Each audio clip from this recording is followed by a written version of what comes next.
Good morning student. अपन पढ़ रहे हैं अपना साहित्य का, जो आपकी साहित्य की बुक है सरयू, उसका आपका चैप्टर है 10 रामधारी सिंह दिनकर। पदभाग का जो चैप्टर है वो अपन पढ़ रहे हैं रामधारी सिंह दिनकर। तो पहले अपन उनके परिचय के बारे में पढ़ते हैं कि हिंदी के ख्याति प्राप्त कवि रामधारी सिंह दिनकर का जन्म 23 सितंबर 1908 में सिमरिया मुंगेर जो बिहार में है, एक सामान्य कृषक परिवार में हुआ। ये एक सामान्य कृषक परिवार में जन्मे थे। इनके पिता रवि सिंह एवं माता मनरूप देवी थी। दिनकर जब 2 वर्ष के थे तो इनके पिता का स्वर्गवास हो गया और फलतः दिनकर और इनके भाई बहनों का पालन पोषण इनकी माता के द्वारा किया गया। इनका बचपन एवं कौशार्य देहात में हुआ। किशोर अवस्था इनकी देहात यानी एक गांव में बीती, जिससे वास्तविक जीवन की कठोरता से इनका सामना हुआ। अपने प्राथमिक शिक्षा यानी प्रारंभिक जो शिक्षा थी गांव के प्राथमिक विद्यालय से ही इन्होंने प्राप्त की और मिडिल तक की शिक्षा, जिसे अपन आज 10th कहते हैं, राष्ट्रीय मिडिल स्कूल से प्राप्त की, जब स्कूल उस समय सरकारी व्यवस्था के विरोध में खोला गया था। शायद यहीं से दिनकर के मन में और मस्तिष्क में राष्ट्रीयता की भावना का विकास हुआ। हाई स्कूल मोकामा घाट हाई स्कूल से इन्होंने पूरी की। उस समय तक इनका विवाह भी हो चुका था और ये एक पुत्र के पिता भी बन गए थे, यानी इनके एक पुत्र भी हो चुका था। 1928 में मैट्रिक के बाद पटना विश्वविद्यालय में 1932 में इतिहास विषय के साथ BA ऑनर्स किया। इतिहास में इन्होंने BA किया। तत्पश्चात कुछ समय प्रधानाध्यापक रहने के बाद बिहार सरकार में जब रजिस्ट्रार के पद पर रहे, सब रजिस्ट्रार, इस पद पर लगभग 9 वर्ष तक रहे और बिहार की पीड़ित अवस्था को समझा। आप विश्वविद्यालय के व्याख्याता रहे और कुलपति भी रहे। 1952 से 12 वर्ष तक आप राज्यसभा के सदस्य भी रहे, यानी ये राज्यसभा में भी सदस्य थे। सन 1965 से 71 तक भारत सरकार की हिंदी सलाहकार के पद पर भी ये नियुक्त रहे। तो ये तो इनका जीवन परिचय था। अब आप इनकी रचनाओं का परिचय पढ़ लेना। इनकी रचनाएं आपको पढ़नी है। यहाँ अपन पढ़ लेते हैं पाठ का परिचय, कि हम जो पाठ पढ़ रहे हैं वो किस विषय पर लिया गया है और इनकी कौन सी रचना है। पाठ है कि इस पाठ में दिनकर द्वारा रचित कुरुक्षेत्र अपन ने सुना है। कुरुक्षेत्र कौन सा स्थान है? कुरुक्षेत्र जहाँ महाभारत का युद्ध लड़ा गया था, तो वो कुरुक्षेत्र है। कुरुक्षेत्र काव्य का 3य सर्ग संकलित अंश से लिया गया है। कुरुक्षेत्र में कवि महाभारत महाकाव्य के पौराणिक पात्रों के माध्यम से, जो पौराणिक पात्र हैं उनके माध्यम से युद्ध एवं शांति के संबंध में प्रश्न उठाता है। यहाँ प्रस्तुत 3य सर्ग में संकलित अंश में भीष्म और युधिष्ठिर के मध्य संवाद चल रहा है। भीष्म और युधिष्ठिर के मध्य यह संवाद है, उस संवाद का ये अंश है। युधिष्ठिर स्वयं को दोषी मानकर युद्ध से विमुख हो रहे हैं। वो ये मान रहे हैं कि भाई वो सबसे बड़े भाई हैं और अपने छोटे भाइयों से वो किस प्रकार युद्ध करें, इसलिए वो इस युद्ध का दोषी अपने आप को मान रहे हैं और वो ये चाहते हैं कि वो युद्ध छोड़ दे। तब उन्हें भीष्म समझाते हैं। भीष्म उनसे प्रश्नोत्तर के माध्यम से ये बता रहे हैं कि छल कपट और धोखे से बनाई गई शांति, यानी हम केवल अन्याय को सहन करके शांत रहने का विचार रखें कि हम शांत रहें और इस शांत के माहौल में हम अन्याय को सहते जाएं, तो वो शांति नहीं है, वो एक तरीके का विद्रोह है। क्योंकि एक सहन करने की शक्ति होती है और उस शक्ति से ज़्यादा हम सहन करेंगे तो वो विद्रोह फूट पड़ेगा। शांति नहीं होती बल्कि यह युद्ध की दबी हुई चिंगारी है। साथ ही वह यह भी कहते हैं कि युद्ध का असली दोषी कौन होता है, वह जो अन्याय के विरुद्ध न्याय हेतु हथियार उठाता है या फिर वह जो अन्याय और ताकत से कृत्रिम यानी बनाई गई शांति थोपने का प्रयास करता है, यानी ऊपर से शांति और अंदर से विद्रोह की भावना। भीष्म तरह तरह के तर्कों से युधिष्ठिर को समझाते हैं। यह कविता इसी संदेश की है कि यदि हम सही हैं तो अन्याय का विरोध युद्ध तक जाकर कर सकते हैं। यद्यपि युद्ध निंदनीय है, मतलब निंदा के योग्य होता है, लेकिन अन्यायपूर्ण शांति से वह ठीक है। अगर अन्यायपूर्ण शांति को हम सहन कर रहे हैं तो उससे अच्छा युद्ध है। क्यों? क्योंकि हम सत्य के लिए प्रयास तो कर सकते हैं। उस युद्ध को हम युद्ध नहीं कहेंगे, मतलब वो युद्ध एक अपने अधिकारों की प्राप्ति के लिए होगा, अपने मौलिक जो अपने अधिकार हैं उन अधिकारों की प्राप्ति के लिए किया गया युद्ध किसी प्रकार से निंदनीय नहीं है, अन्याय को सहना निंदनीय है। तो यही जो भीष्म है वो युधिष्ठिर को समझा रहे हैं और इसी अंश को हम इस चैप्टर में पढ़ेंगे। तो अब अपन अपना चैप्टर स्टार्ट करते हैं, कुरुक्षेत्र। ठीक है, यहाँ आपको अब इनके अर्थों को समझना है, ध्यान से सुनिए, ध्यान से समझ में आ जाएगा। समर निंद है। युधिष्ठिर जब आते हैं किसके पास? भीष्म के पास। तो भीष्म उनको समझा रहे हैं समर निंद है धर्मराज। वो कह रहे हैं, धर्मराज किसको कहते हैं? युधिष्ठिर को। तो वो कह रहे हैं कि हे धर्मराज यानी हे युधिष्ठिर, युद्ध निंदनीय है। ये मैं मानता हूँ कि युद्ध निंदनीय है, पर कहो, पर तुम ही बताओ शांति वह क्या? पर तुम ही बताओ क्या उसे हम शांति कहेंगे? इसे जो अनिति पर स्थित होकर भी बनी हुई सरला है। जो अनिति पर स्थित शांति किसी प्रकार से प्रशंसा के योग्य नहीं है, यानी जो अनिति पर स्थित है वो शांति किसी भी प्रकार से योग्य नहीं है। तो क्या तुम उसे शांति कहोगे जो अनिति के राह पर चलकर होगी, यानी अनिति को हम सहन करेंगे और हम ये कहें कि हमने शांति बना रखी है, तो क्या वो शांति सही है? वो शांति किसी भी प्रकार से प्रशंसनीय नहीं है। सुख समृद्धि का विपुल कोश संचित कर कल बल छल से किसी क्षुदित का ग्रास छीन, धन लूट किसी निर्बल से। अब देखो क्या कह रहे हैं भीष्म, सुख समृद्धि का विपुल कोश यानी अपार सुख समृद्धि का जो ये विशाल कोश है, संचित कर यानी इसको इकट्ठा कर, कैसे? कल बल छल से, किसी भी प्रकार से छल से, बल से, और किसी क्षुदित का ग्रास छीन, किसी भूखे के हाथ से उसकी रोटी को छीनकर, यानी उसकी रोटी का ग्रास छीनकर, धन लूट किसी निर्बल से, और किसी निर्बल का धन लूटकर जो अपार समृद्धि सुख समृद्धि का विशाल कोश इकट्ठा किया जाता है, सब समेट प्रहरी बिठलाकर। इसको आप ध्यान से सुनिए, आप लाइनों का अर्थ मैं बता रही हूँ, इसको जोड़ना है, हम इस सारे को एक साथ जोड़ेंगे। फिर वो अपनी एक बड़ी बात को बता रहे हैं, एक लंबी बात चल रही है, तो ये अलग अलग लाइनों के माध्यम से हम पढ़ रहे हैं। वो कह रहे हैं कि सुख समृद्धि का जो विशाल कोश है वो संचित कर, इस सुख समृद्धि के विशाल कोश को हम संचित करें। किस प्रकार से? कल बल छल से, किसी भी प्रकार के बल से, छल के साथ, किसी भूखे के हाथ से उसकी रोटी का ग्रास छीनकर और किसी निर्बल से उसका धन लूटकर, सब समेट, सबको इकट्ठा करके प्रहरी बिठलाकर, और उसके ऊपर एक प्रहरी बिठाकर, कहती कुछ मत बोलो, प्रहरी बिठाकर इसका विरोध करने से मना करके, शांति शुदा बह रही है न इसमें गरल क्रांति का घोलो, उसका विरोध करने से मना करके यह कहना कि शांति की जो अमृत धारा बह रही है उसमें क्रांति रूपी आप विष को मत घोलो। यानी हम जो सुख समृद्धि का विशाल कोश इकट्ठा करते हैं, यानी हम ये कह रहे हैं कि ये राज्य शांत है, हमारा राज्य शांत है ना? और किस प्रकार से शांत है?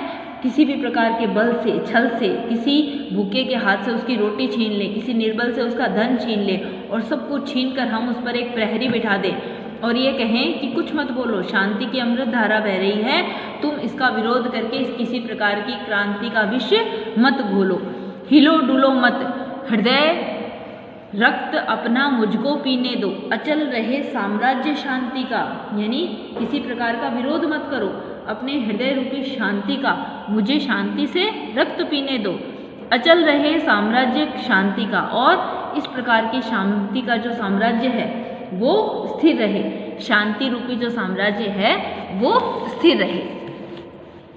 जियो और जीने दो, यानी भीष्म पितामह हैं जो युधिष्ठिर को समझा रहे हैं। जब वो युद्ध से विमुख हो रहे हैं तो वो कह रहे हैं कि तुम जिस राज्य में ये कह रहे हो कि मैं युद्ध नहीं करूं, यहाँ क्या जो जीवन है लोगों को मैं युद्ध की इस आग में न घोलूं, तो तुम इस जो लोग हैं जिसे तुम कह रहे हो कि ये सब शांति से जी रहे हैं, मैं इनमें युद्ध रूपी आग का विष नहीं घोलूं, तो क्या तुम्हें यहाँ जो लोग हैं वो तुम्हें शांति से जीते हुए नजर आ रहे हैं? वो इस अन्याय को सहते सहते अंदर से मर चुके हैं और तुम उनको इस अन्याय की आग से मुक्त करा रहे हो। तुम किसी प्रकार के युद्ध के दोषी नहीं हो। तुम्हें ऊपर से जो शांति नजर आ रही है वो अंदर से क्या है? सब इस क्रांति से, सब इस प्रकार की शांति से दुखी हो चुके हैं। ये सब इस क्रांति को चाहते हैं ये सब इस अन्याय के राज्य से मुक्ति चाहते हैं। तो वो इसे समझा रहे हैं। जियो और जीने दो, सच है सत्ता सिमट सिमट जिनके हाथों में आई, शांति भक्त वे साधु क्यों चाहे कभी लड़ाई। सुख का सम्यक रूप विभाजन जहाँ नीति से भय से संभव नहीं, अशांति दबी हो जहाँ खड़ंग के भय से। अब देखो भीष्म पितामह क्या कह रहे हैं कि सच है, यानी वो कह रहे हैं कि सही है, अन्याय की भूमि पर खड़ी शांति कभी भी स्थिर नहीं हो सकती है। अगर अन्याय से स्थापित की गई, किसी को दबाकर डराकर धमकाकर शांति स्थापित की जाती है तो वो शांति किसी भी प्रकार से स्थिर नहीं होती है। क्यों? क्योंकि उसमें क्रांति की चिंगारी दबी रहती है। तो वो कह रहे हैं कि अन्याय की भूमि पर खड़ी शांति कभी भी स्थिर नहीं होती है, अचल रहे। सच है सत्ता सिमट सिमट, धीरे धीरे सत्ता जिनके हाथों में आई, शांति भक्त वे साधु क्यों चाहे कभी लड़ाई। शांति रखने से ही उनका शासन जो है वो, मतलब जिनके हाथों में सत्ता आई वे शांति के पक्षधर बनते गए, और वो ये क्यों चाहे, शांति रखने से उनका शासन अधिकार सुरक्षित रहता है, इसलिए वो किसी प्रकार का युद्ध नहीं चाहते। सुख का सम्यक रूप विभाजन जहाँ नीति से, यानी सुख का सही स्वरूप सुख के साधनों के नैतिक विभाजन से ही प्रकट होता है। अगर सुख का स्वरूप, अगर हम जैसे घर में भी देखते हैं, कोई चीज़ आप मार्केट से लेके आते हैं अपन, तो अपन किसी एक को ज़्यादा दे दे, किसी को कम दे दे, तो वो अपने सामने, बड़ों के सामने हो सकता है बच्चे नहीं बोले, लेकिन उनके अंदर अंदर अंदर अंदर वो आपस में कुछ करते रहेंगे, तेरे को ज़्यादा मिला मेरे को कम मिला, है ना। तो उनमें किसी प्रकार का शांति का बोध नहीं होगा, है ना। तो वही चीज़ यहाँ बताई जा रही है कि जो सुख के साधन हैं उनका नीति से अगर विभाजन नहीं होता है तो नीति और न्याय के कभी उसके लिए नीति और न्याय संभव नहीं हो पाता। जहाँ सुख के साधनों का विभाजन नीति से नहीं हो वहाँ किसी प्रकार की शांति संभव नहीं है। यानी भाई उनको तो 5 गांव भी नहीं दिए गए थे और उनको पूरा राज्य मिल गया था, तो वही तो युद्ध था ना, हस्तिनापुर पूरा उनके पास चला गया था। उन्होंने 5 गांव मांगे थे और वो 5 गांव भी उनको नहीं दिए गए थे, तो यहाँ समान रूप से विभाजन नहीं हुआ। तो उसी के लिए भीष्म पितामह कह रहे हैं कि सुख का अगर साधनों का सही रूप से विभाजन नहीं हो तो किसी प्रकार की शांति संभव नहीं है। और अशांति दबी हो जहाँ खड़ंग के भय से, और जहाँ तलवार के भय से अशांति को दबाया जाए वहाँ कभी सच्ची शांति, जहाँ जहाँ पालते हो अनीति पद्धति, वहाँ जहाँ तलवार के भय से अशांति को दबाया जाए वहाँ कभी भी शांति पनप नहीं सकती। जहाँ पालते हो अनीति पद्धति को सत्ताधारी, जहाँ सत्ता में रहने वाले खुद ही अनीति के रास्तों पर चलते हैं, जहाँ सूत्रधर हो समाज के अन्यायी, और जहाँ शासक अनीति के राह पर चलते हैं, समाज के जो संचालक होते हैं वो अन्याय का और गलत रास्तों को अपनाते हैं। नीति युक्त प्रस्ताव संधि के जहाँ आदर न पाए, जहाँ नीति युक्त संधि के प्रस्तावों का विचार, मतलब उनका आदर नहीं किया जाए, उन पर विचार नहीं किया जाए, जहाँ सत्य कहने वालों के शीश उतारे जाए, और जहाँ जो सच का साथ दे उनके सर धड़ से अलग कर दिए जाएं, जहाँ खड़ंग बल एकमात्र आधार बने शासन का, और जहाँ केवल एक तलवार ही शासन का आधार हो, दबे क्रोध से भबक रहा हो हृदय जहाँ जन जन का, और सामान्य जनता का जहाँ हृदय क्रोध से भड़कता रहे, जन जन के हृदय में जहाँ क्रोध रूपी आग भड़कती रहे, सहते सहते अनय जहाँ, और अन्याय को सहते सहते जहाँ मन रहा मनुष्य का मन, जहाँ अन्याय को सहते सहते मनुष्य का मन मर रहा हो, समझ का पुरुष अपने को, और वो अपने को कायर पुरुष समझने लग जाएं, धिक्कार रहा जन जन हो, वहाँ स्वयं अपने आप को, यानी अपने को कायर समझकर स्वयं को धिक्कारने लग जाते हैं। अहंकार के साथ घृणा का जहाँ द्वंद्व जारी हो, जहाँ शासक अहंकारी हो और घमंडी हो, और अहंकारी और घमंडी शासन का जनता से द्वंद्व, मन ही मन में द्वंद्व चलता रहे, ऊपर शांति तलातल में छिटक रही चिंगारी, वहाँ ऊपरी तौर पर शांति दिखाई दे और अंदर ही अंदर जनता के हृदय में विरोध की अग्नि धबक रही हो, आगामी विस्फोट काल के मुख पर दमक रहा हो, और भविष्य में विद्रोह और युद्ध की भावना, आगामी विस्फोट यानी भविष्य में विस्फोट की यानी विद्रोह की जो भावना है वो मुख पर दमक रही हो। जहाँ भविष्य में विद्रोह की भावना उनके मुख पर दमक रही हो कि विद्रोह तो होगा ही।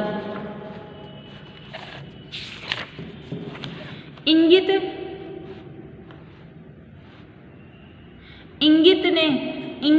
में अंगार विवश भावों के चमक रहा हो। इंगित में यानी जहाँ भावनाओं के अंगारे लोगों के व्यवहारों में चमक रहे हो। भावनाओं के अंगारे यानी अंगारों की मतलब उनकी भावनाओं में क्रोध अंगार जो उनके व्यवहार से भावों के चमक रहा हो, यानी उनके व्यवहार से दिखाई दे रहा हो। पढ़कर भी संकेत सजग हो, किंतु न सत्ताधारी। पढ़कर भी संकेत सजग न हो, और जहाँ जो शासन करता है वो ये संकेत पढ़कर भी सजग न हो, सावधान नहीं हो। न सत्ताधारी दुर्मति और अनल में दे आहुतियाँ बारी बारी, यानी वो सावधान नहीं हो।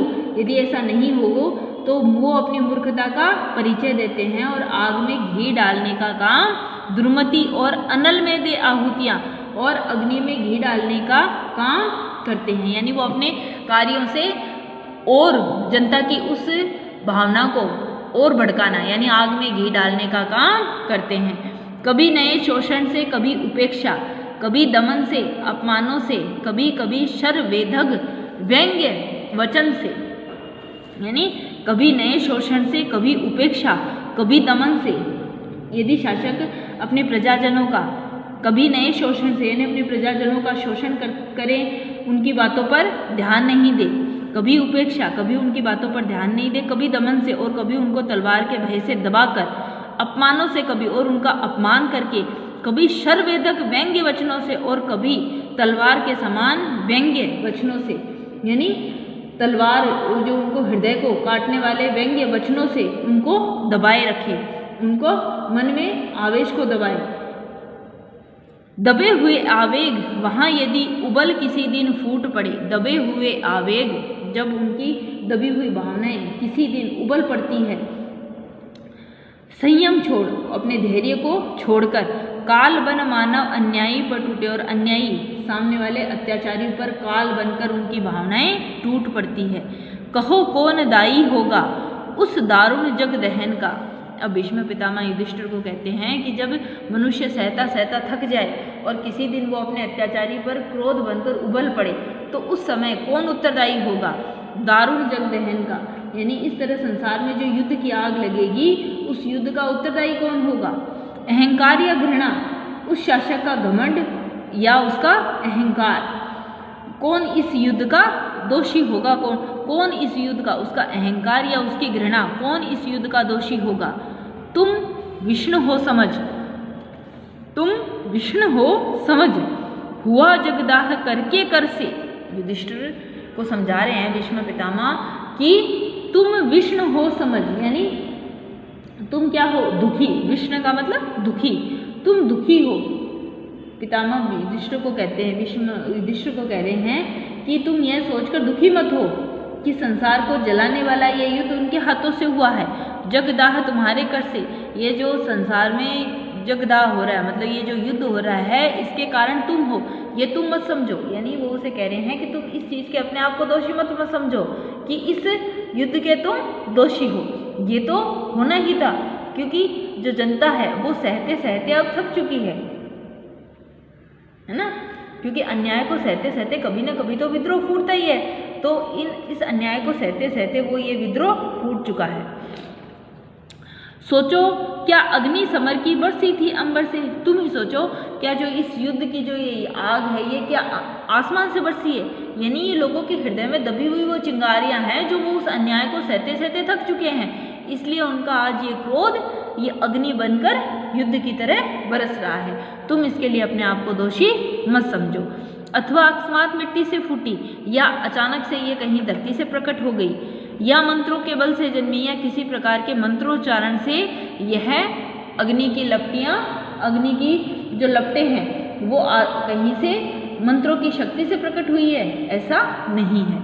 कुरुक्षेत्र के पूर्व नहीं क्या समर लगा था चलने। आज इस कुरुक्षेत्र में जो युद्ध हो रहा है इस युद्ध से पूर्व ही ये युद्ध लोगों के हृदय में चल चुका था। मतलब जो कुरुक्षेत्र में युद्ध हो रहा है, यानी कौरवों और पांडवों में जो युद्ध हो रहा है, इस युद्ध से पहले ही ये युद्ध जनता के हृदय में तो प्रारंभ हो चुका था। यानी जनता इस अन्याय को सह ही नहीं पा रही थी, इसलिए ये युद्ध तो उनके हृदय में पहले से ही प्रारंभ हो चुका था। प्रतिहिंसा का दीप भयानक हृदय में बलने। प्रतिहिंसा मतलब कौरवों और पांडवों के बीच जो प्रतिहिंसा का दीपक जो है वो तो पहले ही लोगों के हृदय में जल चुका था। शांति खोलकर खड़ंग क्रांति का, यानी शांति खोल के, यानी जब शांति के पक्षधर जो हैं वो ताकत के बल पर जब क्रांति को रोकते हैं, शांति खोलकर खड़ंग यानी तलवार, क्रांति का जो शांति के पक्षधर हैं वो ताकत के बल पर क्रांति को रोकते हैं। जब वो ताकत के बल पर क्रांति को रोकना चाहते हैं, जब वर्जन करती है तभी जान लो किसी समर का वह सृजन करती है। यानी जब तलवार अपने बल पर किसी प्रकार की क्रांति को रोकने का, यानी शांति को बनाए रखने के लिए तलवार के बल पर जब क्रांति रोकी जाती है, तो हमें समझ लेना चाहिए कि वो वर्जन करती है, यानी आह्वान करती है, बीज बोती है किसी समर का, तो वो किसी युद्ध का सृजन करती है, यानी किसी युद्ध को उपनाती है। यानी शांति जब स्थापित करने के लिए हम तलवार का प्रयास करते हैं तो वो क्रांति का बीज बोते हैं, और इसका परिणाम युद्ध के रूप में हमें झेलना ही पड़ता है। शांति नहीं तब तक जब तक सुख भाग न नर का समारोह। शांति तब तक शांति नहीं होती है जब तक मनुष्य के जीवन में सुख के भागों का जो बंटवारा है वो समान रूप से नहीं हो। नहीं किसी को बहुत अधिक, नहीं किसी को बहुत कम। जब ना ही किसी को अधिक मिले और ना ही किसी को कम, यानी मान लो आज आपके साथ ऐसा हुआ, हो सकता है हम उस चीज़ को सहन कर ले, लेकिन हमारे परिजन उसको सहन नहीं कर पाए। हमारे जो चाहने वाले लोग हैं, जो हमारे परिवारजन हैं, हमारे सहजनी हैं, हमारे सहृदयी हैं, हमारे सहयोगी हैं, हमारे मित्रजन हैं, वो इस अन्याय को नहीं सहन कर पाए और उनके मन में किसी प्रकार की क्रांति पनपने लग जाए। तो इसलिए वो कह रहे हैं कि जब तलवार के बल पर किसी प्रकार की शांति होती है तो वो किसी प्रकार के युद्ध का ही वर्जन करती है, और तलवार के बल पर प्राप्त की गई शांति नहीं होती। नहीं किसी को कम, नहीं किसी को ना ही किसी को कम और ना ही किसी को ज़्यादा। ऐसी शांति राज्य करती है तन पर नहीं हृदय पर, नर के ऊंचे विश्वासों पर, श्रद्धा भक्ति प्रणय पर। ऐसी शांति राज्य करती है। सच्ची शांति मनुष्य के शरीर पर नहीं उसके मन पर शासन करती है, और वह मनुष्य के मन को दृढ़ विश्वास और उसके श्रद्धा भक्ति भावना और प्रेम पर आधारित होती है। न्याय शांति का प्रथम न्यास है। न्याय शांति की प्रथम धरोहर है। जब तक न्याय ना आता, यानी जब तक न्याय नहीं होता है, न्याय का अभाव होता है, जैसा भी हो महल शांति का सुदृढ़ नहीं रह पाता। यानी समाज में न्यायपूर्ण आचरण जब नहीं होता है तो शांति का महल जो है, यानी उस पर बनने वाली शांति कभी भी मजबूत नहीं हो पाती। जैसे हम कहते हैं ना कि नींव मजबूत नहीं है तो उस पर बनने वाला मकान भी मजबूत नहीं होगा। तो जो आधार स्तंभ, यानी जिस आधार पर शांति स्थापित की जा रही है, तो अगर वो आधार में कमजोर है तो उस पर स्थापित होने वाला महल भी कमजोर ही होता है। कृत्रिम शांति संशक आप अपने से ही डरती है, खड़ंग छोड़ विश्वास किसी का कभी नहीं वो करती है। क्या कह रहे हैं कि कृत्रिम शांति जो बनावटी शांति है उसे अपने आप से ही डर लगता है, और वो स्वयं ही अपने से ही डरती है, यानी वो अपने से ही स्वयं से ही शंकित रहती है। खड़ंग छोड़ विश्वास किसी का, वो तलवार के अलावा केवल तलवार की ही बात, क्योंकि जो तलवार के बल पर शांति स्थापित की जाती है वो तो केवल तलवार को ही जानती है, वो उसे छोड़कर और किसी पर विश्वास नहीं करती। और जिन्हें इस शांति व्यवस्था में सुख भोग सुलभ है उनके लिए शांति ही जीवन सार सिद्धि दुर्लभ है। और जिन्हें इस शांति व्यवस्था में सुख भोग सुलभ है, यानी कुछ लोग जो केवल बल के प्रयोग पर ही शांति स्थापित करना जानते हैं, उन लोगों को शांतिपूर्ण व्यवस्था में सुख संपत्ति के जो साधन सरलता से प्राप्त हो जाते हैं, वे शांति को ही, उनके लिए शांति ही जीवन सार सिद्धि दुर्लभ है। उनके लिए तो शांति ही जीवन का सार है, जीवन की सिद्धि है, और उनके लिए शांति ही जीवन सार सिद्धि दुर्लभ है। उनको शांतिपूर्ण व्यवस्था में जो सुख संपत्ति सरलता से प्राप्त हो जाते हैं, वे शांति को ही जीवन में मांगते हैं। उनके लिए शांति ही जीवन के कठिन परिश्रम से प्राप्त होने वाली सफलता है। पर जिनकी अस्थियां चबाकर शोणित पीकर तन का जीती है ये शांति, दाह समझो कुछ उनके मन का। देखो क्या कह रहे हैं वो कि पर ये भीष्म पितामह ही तो कह रहे हैं, ये युधिष्ठिर को समझा रहे हैं कि तुम इस युद्ध का अपने आप को दोषी मत मानो। ये जनता तो स्वयं कौरवों के अत्याचार से पीड़ित थी, इस शासन के अधिकारों से पीड़ित थी, इसलिए वो इनसे खुद ही मुक्ति पाना चाहती है। तो इसलिए तुम किसी प्रकार का अपने आप को दोषी मत मानो। इसलिए वो समझा रहे हैं कि जिनकी अस्थियां चबाकर, किंतु शांति व्यवस्था जिन लोगों को मतलब जिनका शोषण करके, अस्थियां चबाकर मतलब उनका शोषण करके, शोणित पीकर तन का और उनके शरीर का रक्त पीकर जीती है ये शांति, जो इसे शांति लोगों के जीवन को मतलब उनके जीवन का शोषण करके, उनके शरीर का रक्त पीकर मतलब उनके शरीर का खून चूस कर इतना उनको परेशान करके जीती है ये शांति, जो इस शांति को प्राप्त करते हैं। दाह समझो कुछ उनके मन का। दाह मतलब संस्कार, यानी शक्तिशाली लोग जिनका खून पीते हैं, उनके हड्डियों को चबाते हैं, उनके मन की पीड़ा को वो कभी नहीं समझ पाते, यानी कभी उनके मन की पीड़ा को भी तो उनको समझना चाहिए। आ रहा है ना समझ में? तो यहाँ तक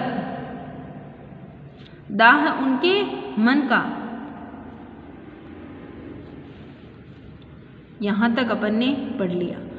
एक बार आपको यहाँ तक पढ़ा दिया मैंने। चैप्टर देखो इतना तो कोई छोटा नहीं है, चैप्टर बहुत बड़ा है, आगे का भी है। अपन ने आज इतना पढ़ लिया, तो जहाँ तक मैं सोचूं एक बार आप यहीं तक आज इसका रिवीजन करना। एक साथ आपको पूरा समझ में नहीं आएगा, जब आप आज इतना पढ़ लोगे तो कल हम इसके आगे का और पढ़ लेंगे और फिर मैं आपको इसके क्वेश्चन आंसर भी समझा दूंगी। आपको इस चैप्टर में देखो ये जो वाक्य है पूरा, ये भीष्म पितामह कह रहे हैं और किसको कह रहे हैं? युधिष्ठिर को कह रहे हैं। युधिष्ठिर जब उनके पास आकर कहते हैं कि मैं इस युद्ध का दोषी हूँ, मैं अपने छोटे भाइयों से युद्ध कर रहा हूँ, तो ये युद्ध मुझे शोभा नहीं देता, तब वो उनको समझा रहे हैं कि तुम केवल एक मात्र इसका आधार हो, यानी मतलब तुम केवल इसके एक साधन मात्र हो। ये युद्ध तो होना ही था, क्योंकि जनता जो सत्ताधारी शासनकारी है उनसे तृप्त है, यानी उनसे पूरी तरह वो जनता का पूर्ण रूप से शोषण कर रहे हैं। तो जनता एक चिंगारी की तरह यूं ही दबी हुई है। केवल शांति तलवार के बल पर स्थापित थी, और वो जो शांति तलवार के बल पर स्थापित होती है वो किसी प्रकार की शांति नहीं होती, वो एक विद्रोह की चिंगारी होती है। तो ये युद्ध तो होना ही था, केवल तुम इस युद्ध के एक साधन मात्र हो, क्योंकि तुम्हारे साथ भी शोषण हुआ और इस शोषण को भी जनता स्वीकार नहीं कर पा रही है। तो इसलिए ये युद्ध तो होना था। तुम किसी प्रकार से इस युद्ध को अपने आप में दोष लेकर अपने आप को इससे मन कुंठित मत करो। तो आप इसको यहाँ तक आज पढ़ना, इसका रिवीजन करना, पूरा इसके अर्थ को पढ़ना। जो चीज़ समझ नहीं आए वो मुझसे पूछ लेना, ठीक है।